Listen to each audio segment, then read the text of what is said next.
Nah ini dua. Nabi SAW di sini, Bapak Ibu sekalian, tidak sama sekali minta tolong dari orang-orang Romawi atau orang Persia untuk mengajar militer, untuk mengajar ekonomi, untuk mengajar peradaban.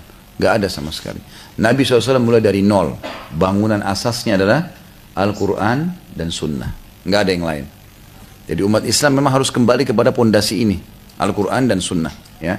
Jadi Nabi SAW mulai militer sendiri, mulai membentuk ekonomi sendiri, semuanya dari wahyu. Dan dari situ akhirnya peradaban Islam ini menjadi mendunia. Jadi kita tidak minta tolong sama siapapun, gitu kan. Ini poin yang mesti digarisbawahi, karena banyak umat Islam sekarang menganggap kita tidak bisa maju kecuali contohi orang kafir. Kan itu. Ini pemahaman yang salah sekali. Nabi SAW waktu itu buta huruf, tidak bisa baca, tidak bisa nulis, tidak punya kekuatan militer, tidak punya perekonomian, tidak punya peradaban. Tapi beliau membangun di atas Al-Quran dan Sunnah Wahyu. Maka terbangunlah negara Islam itu. Di asas itulah berdiri, kan gitu. Kita bangun ekonomi sendiri, kita bangun segala-gala sendiri. Dan Islam ini menguasai dunia 1335 tahun. Kita baru tidak menguasai dunia 92 tahun saja. Sebelumnya kita menguasai dunia. Dari zaman Nabi SAW hijrah di Madinah, tahun 1 Hijriah, sampai tahun 11 Hijriah, awal meninggalnya, tahun awal 11 Hijriah, Nabi SAW meninggal dunia. Nah pada saat Nabi SAW meninggal dunia, datang Abu Bakar. Abu Bakar tahun 11 sampai tahun 13. Datang Umar 11 sampai 13 sampai 23. Datang Utsman 23 sampai 37, Ali 37 sampai 40, gitu kan? Ini namanya masa Khulafaur Rasyidin. Abu Bakar, Umar, Utsman, Ali tidak punya ijazah dari Eropa. Eropa belum ada waktu itu. Nggak ada ijazah ekonomi, nggak ada ijazah politik, nggak ada. Apa yang mereka terapkan? Al-Quran dan Sunnah. Selalu kembali kepada agama Islam, gitu kan? Datang setelahnya kerajaan pertama dalam Islam namanya dinasti Umayyah.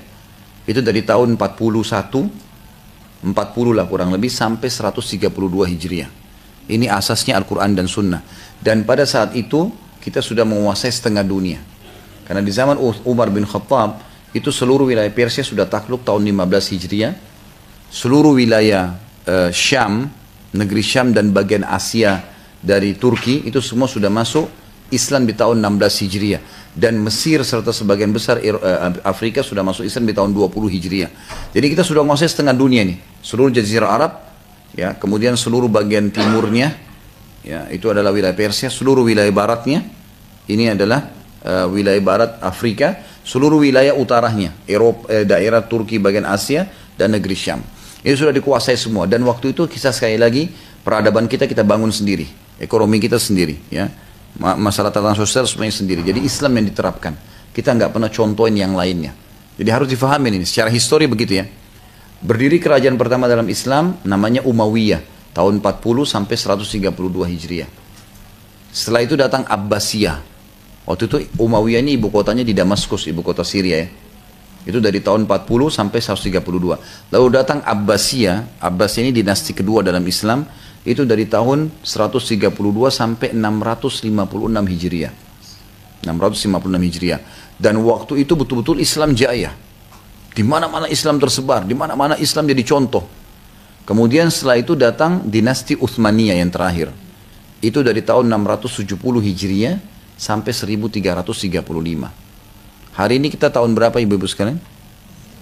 1437. Kalau kita kurangin 1437 dengan 1335 itu kurang lebih 92 tahun.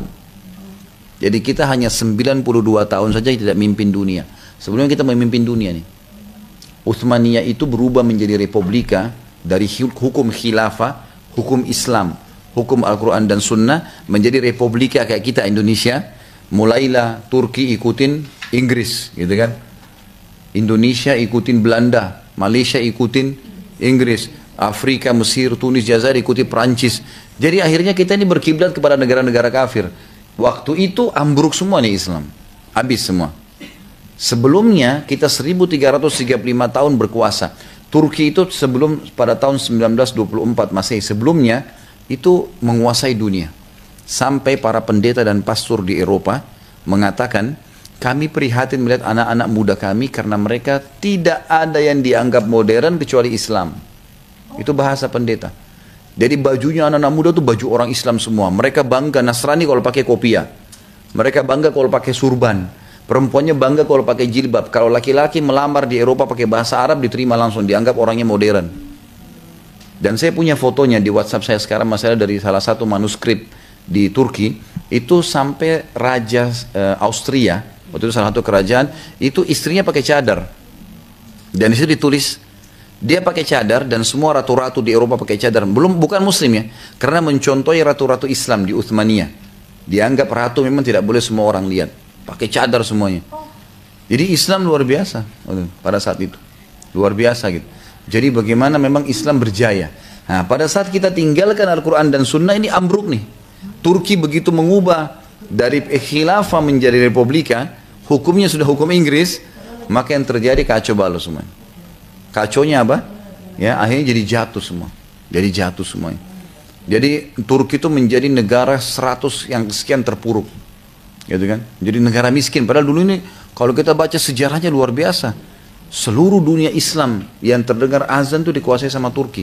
Sampai Indonesia dulu di zaman penjajahan Belanda, Turki sempat kirim pasukan perangnya, kapal perangnya membantu kita. Di Indonesia ada secara histori seperti itu. Dan dulu seperti Kesultanan Tidore, ya Sultan Hasanuddin di Makassar, kemudian yang lain-lain ya, seperti misalnya Sultan Banten, ya. Itu semuanya dulu di Indonesia terdaftar sebagai raja-raja kan, tapi kalau di Turki itu terdaftar sebagai gubernur. Jadi punya kontak ke sana, kalau butuh bantuan connect kepada khilafah. Jadi khilafah itu kuat sekali memang, karena satu raja, semua wilayah Islam itu di bawah naungan dia. Makanya orang-orang non-muslim dipecahin dulu, khilafahnya nggak ada, biar ini pecah-pecah semua. Dan semua negara sekarang punya perbatasan. Sekarang orang Islam Indonesia berangkat ke Malaysia tanpa paspor kan bisa ditembak. Ya? Padahal ini muslim sama muslim, zaman dulu mana ada begitu. Masuk silakan, wilayah Islam, sama-sama Islam gitu lah. Jadi memang sudah banyak perubahan. Tapi ringkas cerita yang kita ingin titik beratkan, Nabi SAW waktu hijrah, ini pelajaran besar dari hijrah, Nabi membangun peradaban sendiri. Dan landasannya, dusturnya namanya, Al-Quran dan Sunnah. Wahyu. Dan kita memang benar, itu benar. Kita nggak butuh yang lainnya. Jangan dibalik sekarang kasusnya. Seakan-akan kita kalau tidak berkiblat pada Eropa atau pada Amerika, kita ini akan ketinggalan. Itu salah sekali.